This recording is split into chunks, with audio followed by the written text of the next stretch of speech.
Hello students. In the last class we discussed how to find the electric potential at any axial point and at any equatorial point.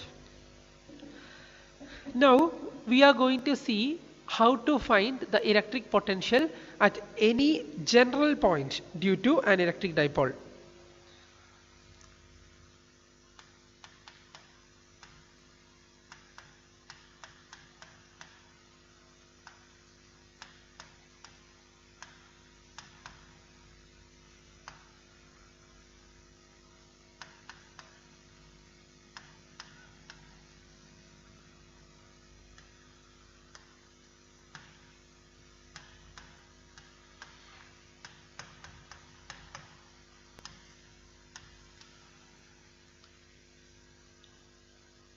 Consider an electric dipole AB.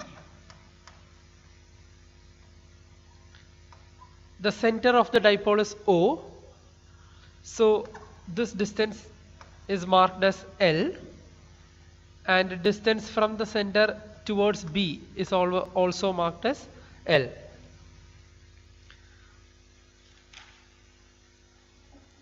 Now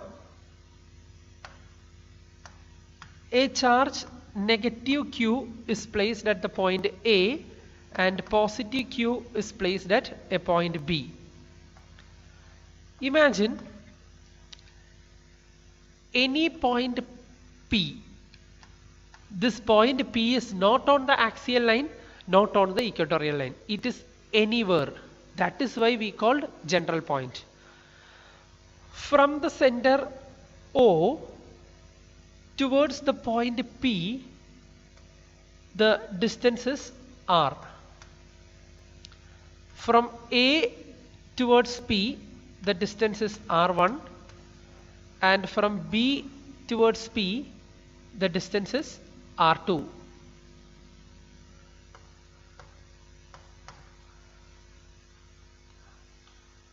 Now, first we find the potential at P due to positive Q.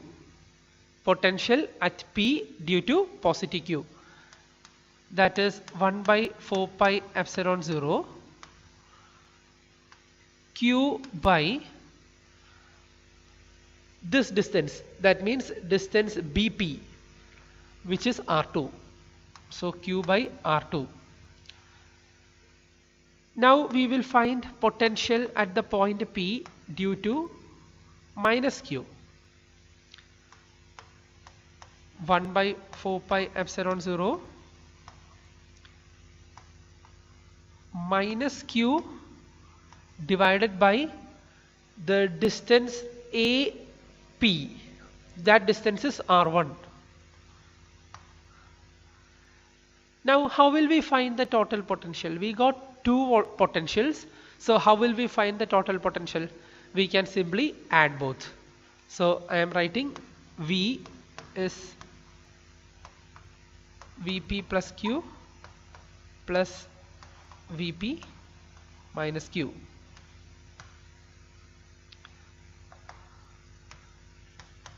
So 1 by 4 pi epsilon 0. Q is also common, so I take Q also outside. The remaining thing is 1 by R2 minus 1 by R1. So V is equal to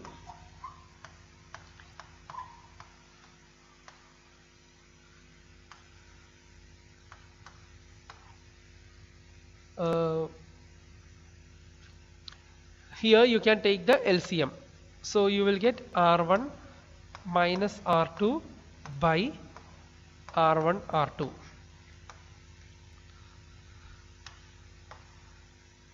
Now we will take a small approximation to come to the answer. In the figure you can see this dipole. The dipole length is L plus L 2L. So if the dipole is very small and the point P is very large, we will take some approximation. If the dipole is very small, that means L is very much smaller than the distance towards the point P. That means L is very smaller than R. Then what will happen? We will consider a few approximations here.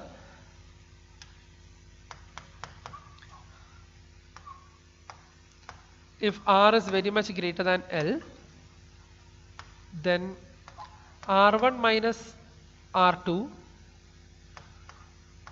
can be written as 2a cos theta, and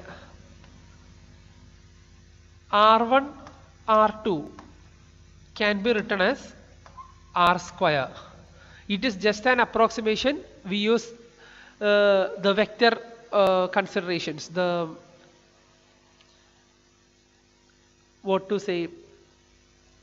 algebra, mathematical algebra, and we are getting this, so we don't have to study how to get this, just by heart these two equations. If R is greater than L, R1 minus R2 is equal to 2a cos theta, and R1 R2 is equal to R square. So I substitute that here. I will get Q by 4 pi epsilon 0 2a cos theta by R1 R2.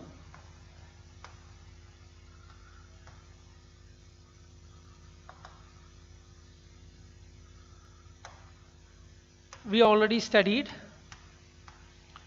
Q into 2a is equal to P, dipole moment.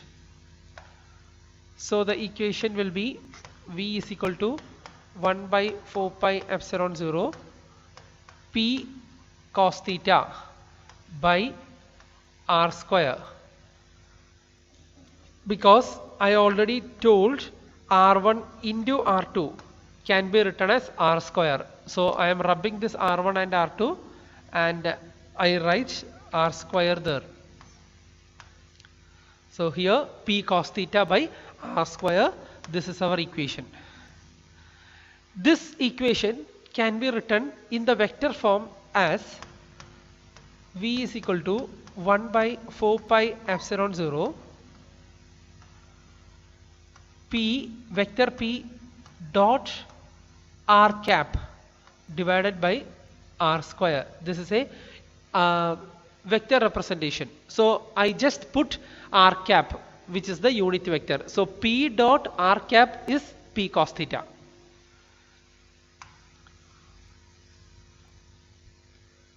Now from this derivation we can find the electric potential as at the axial point and electric potential at the equatorial point.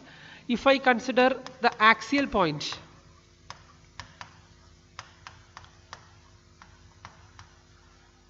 then you can take theta as 0 degree.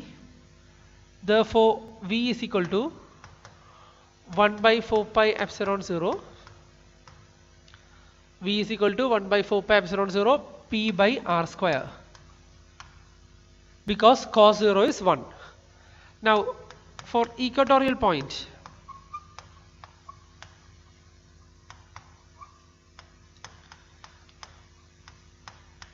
theta is taken as 90 degree. So cos 90 is 0. Put it in the above equation, you will get V is equal to 0. So in this manner also we will get electric potential at the axial point and equatorial point.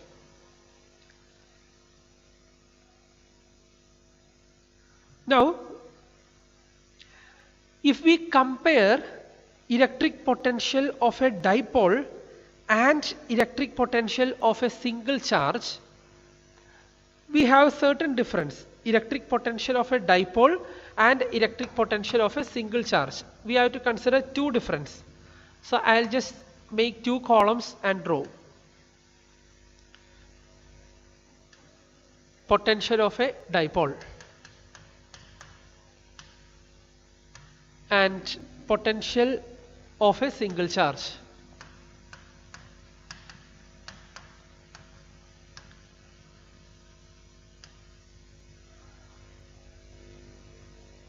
Potential of a dipole equation is 1 by 4 pi epsilon 0 P cos theta by r square, and potential due to a single charge is 1 by 4 pi epsilon 0 Q by r. So comparing these two equations, we get to know two things. The first point is electric potential due to a dipole depends not only on the charge. This P is actually Q into 2L. So charge is included in P. So potential depends on charge as well as the angle. That means the angle between vector R and vector P, where P is the dipole moment. Whereas electric potential due to a single charge depends only on R. So here we can say V depends on R and theta. Here V depends only on R. Theta is not there. Then second point, V proportional to 1 by R square here. But here V proportional to 1 by R. And this one, it has cylindrical symmetry.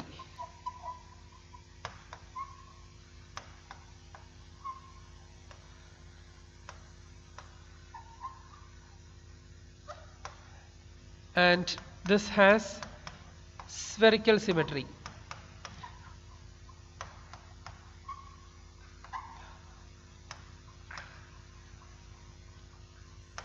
This has spherical symmetry.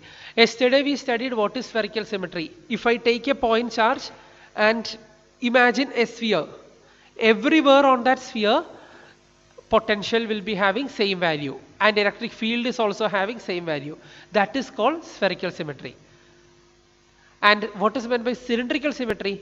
I take a dipole. Dipole will be like this, one negative charge here, one positive charge here. So assume a cylinder which surrounds the dipole. Everywhere on that cylinder potential is having same value. That is why it is called cylindrical symmetry. So just go through this. This is the consideration. Thank you.